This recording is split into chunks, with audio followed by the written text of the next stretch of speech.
Hello. So this is gonna be part two to the dating scene psychology avoidance nonchalant video that I just made. Posted before this video, so if you haven't seen it, please go check it out. It has some great material that I'm going to piggyback off of, so to speak.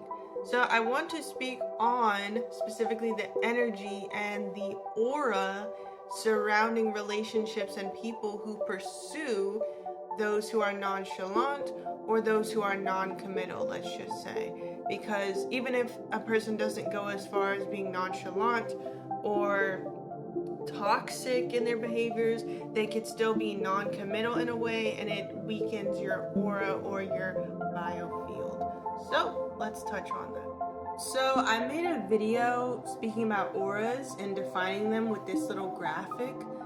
So if you have not seen that video, please go back and watch it. It is highly informational. As a grounding coach and aura specialist myself, I have been through various life experiences to be able to strengthen my aura and patch or heal those parts of my aura that were weakened or at points completely open. So I'm speaking from experience, but also from being able to help others heal their aura. So this is just a little brief example before we get into it. So in just looking at biofield pictures, this is an example of two people in a relationship, right? This is their biofield together. Or this, if you'd like to see the full from the heart going out and back through their roots and out through the crown. This is for both people. This is clearly a healthy aura, healthy relationship. There aren't any openings. Their chakras are aligned and open, as you can see the vibrant colors behind them, all right? Now, this is an example of you by yourself in your aura. It comes from your heart, right? That is pulsing electromagnetic waves that you could track using different medical, devices and things of that nature. But this also emanates your frequency through hertz on the other side. So you can see in an electromagnetic way and a hertz frequency way. This is what your auric field or your torus field, your biofields, whatever scientific term you want to use, but this is what you emanate through a healthy aura, right? So if you're on a low vibration, you are not going to have a lot of up and down high electromagnetic frequencies, maybe due to, let's say, the example of the nonchalant or non-committal relationship, right? They may cause confusion. Some insecurities may pop up from trying to pursue them. You may have dialogues where you're not feeling understood, you're not feeling heard, you're not feeling seen, your communication just isn't there to the point where it needs to be, and your frequency goes down because your aura is at a low frequency. Therefore, it is not as strong as the waves and electromagnetic pulses that are coming from your heart. So, for example, you go from out around, orbiting energy, flowing freely, coherent energy, to scattered, incoherent energy. You feel like your, heart and your brain coherence may be off, or your root and your heart aren't connected anymore. You may have blockages within your heart that pop up. And this is the comparison visually to what your aura or your biofield looks like after being in relationship or in long-term contact, let's just say, with someone who's non-committal or nonchalant in a relationship.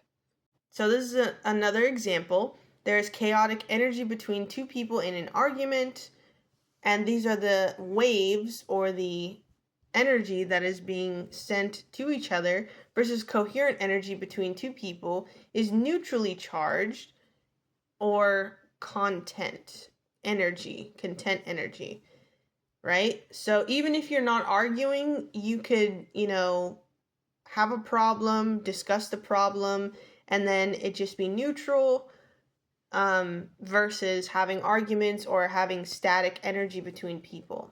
So this is also another example of what holes in the aura or weakening in the aura looks like. It starts to come in through the mind, through the crown chakra, your thoughts, the way you have these conversations, right?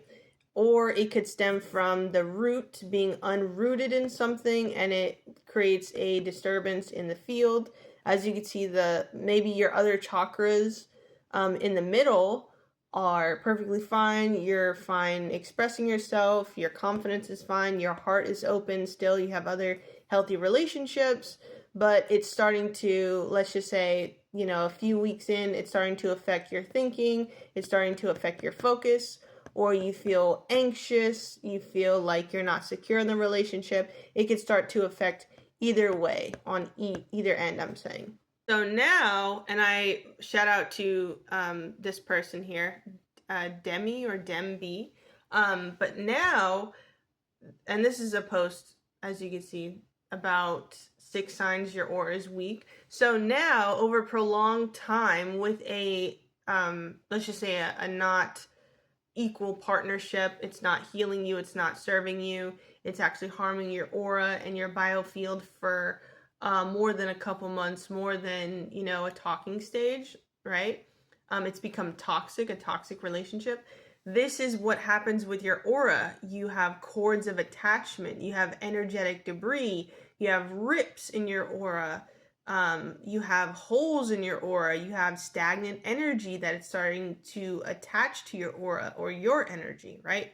Or energy sludge is how they put it.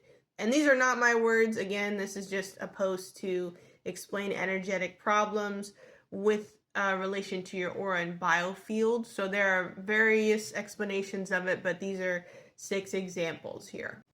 So, with all that being said, right, you could have a relationship that is not intentionally damaging you. They're not trying to physically harm you. They're not trying to take things from you. They're not trying to exclude you in their life, but they are still contributing negatively, that is in a toxic manner, to your energy, right?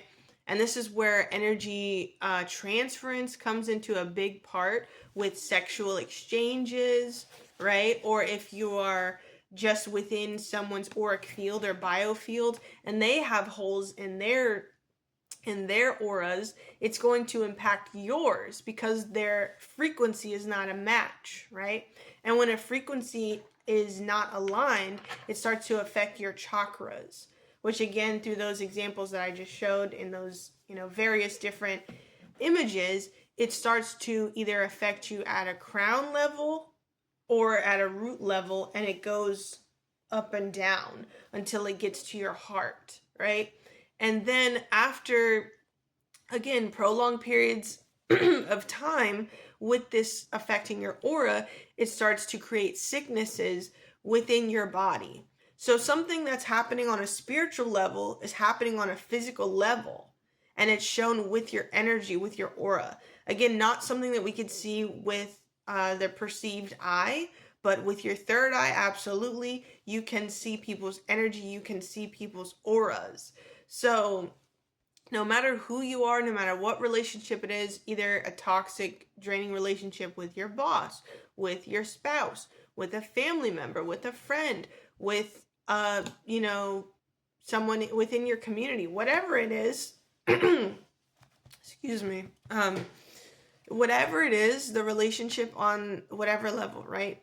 If it's something that is damaging or toxic to your aura, it is not something that you want to keep long term in your life. And I would highly recommend putting up boundaries, especially energetically. If you know someone has spirits, has attachments, has things on them from having an open or weak biofield, that means that you yourself have to become grounded. You have to channel your energy back into your roots, back within the earth, right? It's not something that you could control and heal other people's auras for them. It's about yourself and understanding how you align with your energy and how your energy protects you. But if you're not protecting it, it's not going to do anything for you. You must take care of your auras and stay grounded no matter what. Hope that helps.